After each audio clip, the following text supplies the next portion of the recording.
We fight the good fight. I arrived in the UK in 1980 to teach music at an American international private school. My prior experience consisted of teaching at two different K through 12 schools in rural communities and a K-8 school where, funnily, I had been as a student from grades 4 through 8. I am a music educator. That is the calling of my heart. A couple of summers before moving here, I had taken courses in Kodai and Orff at Indiana University. To say this experience was life-changing would be a major understatement. My teachers included Mary Getze, Jean Sinor, Katie Farai, Jane Frazee, and Arvita Steen. At the time, I had no idea who these people were. But there is not a day of my teaching that I don't put into practice the principles, concepts, and hopefully the heart they exemplified in their work. Moving to the UK afforded me opportunities and experiences I could never have dreamed of had I stayed in the United States.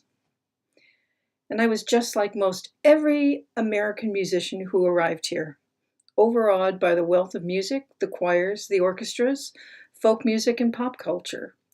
Why, even playing recorder for fun was acceptable. When singing with London Symphony Chorus and attending events with Association of British Choral Directors, I was surprised and delighted that the great and good were accessible, helpful, and genuine human beings. One of my first workshops that I ever gave here was for a choral society. I did the morning session, and John Rutter was the afternoon. Oh my God, John Rutter. I was the warm-up act for John Rutter. Yikes! The interesting thing about a career, any career, is how, looking back, you see the linear connections that make up our lives. In reality, while you live this, for most of us, this does not look or feel linear.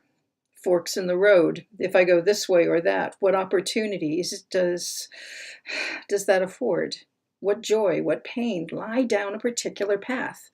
Not to mention, should you go off the path or be kicked into a new direction, things that never occurred to you might just become a reality. Pain. Yep. Pain. That all-encompassing, debilitating feeling that comes with choices you freely make or life forces you to make. Pain that informs all our future choices and actions. It's not the joy that makes changes to how you look at your path. It's the pain. And the choice of deciding which pain is worth your effort and time. I spent a lot of my career not just working with young singers, but mostly by helping teachers who are not specialists, but responsible for music in their classes. I've tried to give the knowledge and develop skills that would help them become more confident and aware that although there are aspects that could be rocket science, there is so much they can do to enable their students and themselves to develop skills to be active participants in the arts. That this becomes a truly respected and loved part of ourselves, to be cherished, nurtured, and lived throughout all of our lives. The opportunities to work with arts organizations throughout the UK and internationally has been one of the greatest joys and surprises of my life. Vocem, English National Opera, Royal Opera House, Glyndebourne, British Federation of Young Choirs, and particularly the Association of British Choral Directors. But today, let's talk about the BBC. As many of you know, the BBC singers are being axed. Regional orchestras as well are being affected. Colleagues and friends are going to lose their jobs. And you may say, so what? It's not important. Music and music education is a frill, and the arts can't pay your bills or fill your stomach. I've had the pleasure of working with this group on many extended projects over the years. No, I was not a BBC singer, but I was an ad hoc part of the education team, doing projects large and small around the country. and even giving a practical workshop to them about music education and techniques highlighting singing.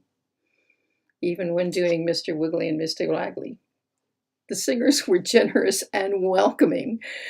They are some of the most gifted musicians in the country.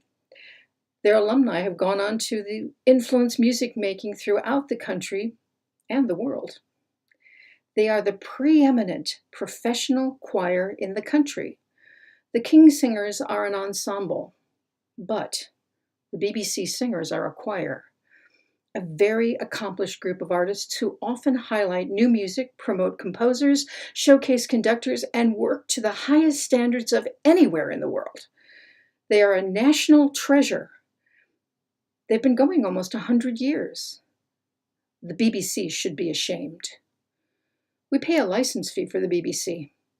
It may be called a TV license, but it is a fee that funds the BBC in all of its aspects. Why do we pay this, if not for the excellence it brings? Frill. Unnecessary. So disappointing. I am more than saddened. I am furious.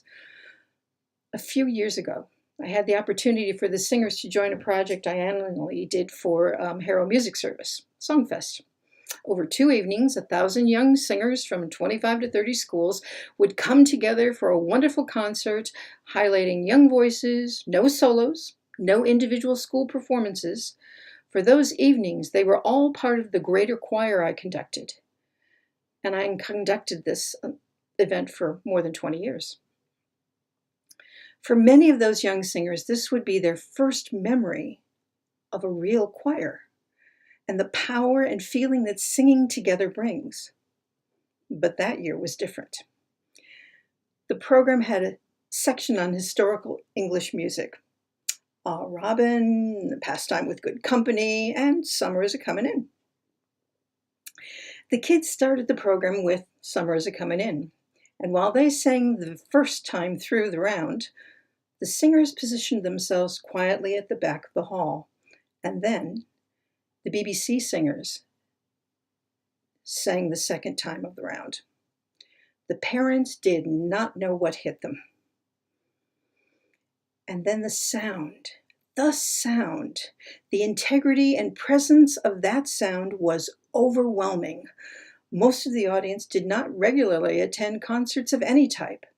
So that moment is one I will always remember. The moment when real people felt and participated in the why the arts are so important. To axe this group is a travesty. And before you ask, no, I'm not an elitist toward serious music.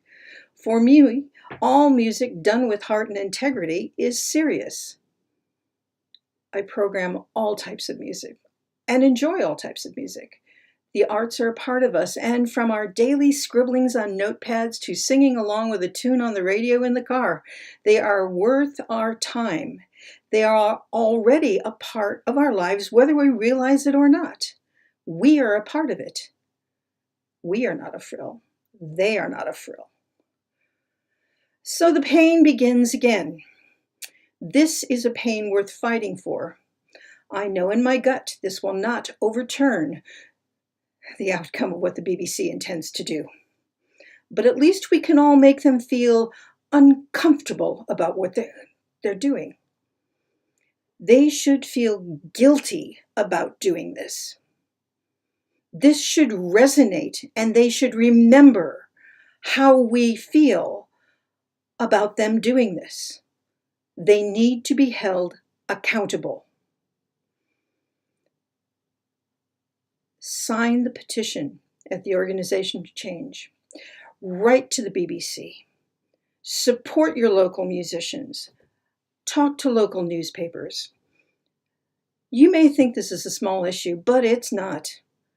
Where would we all have been during the lockdown without access to books, TV, music, and the internet? The arts are not a frill. Fight the good fight. This pain is worth it.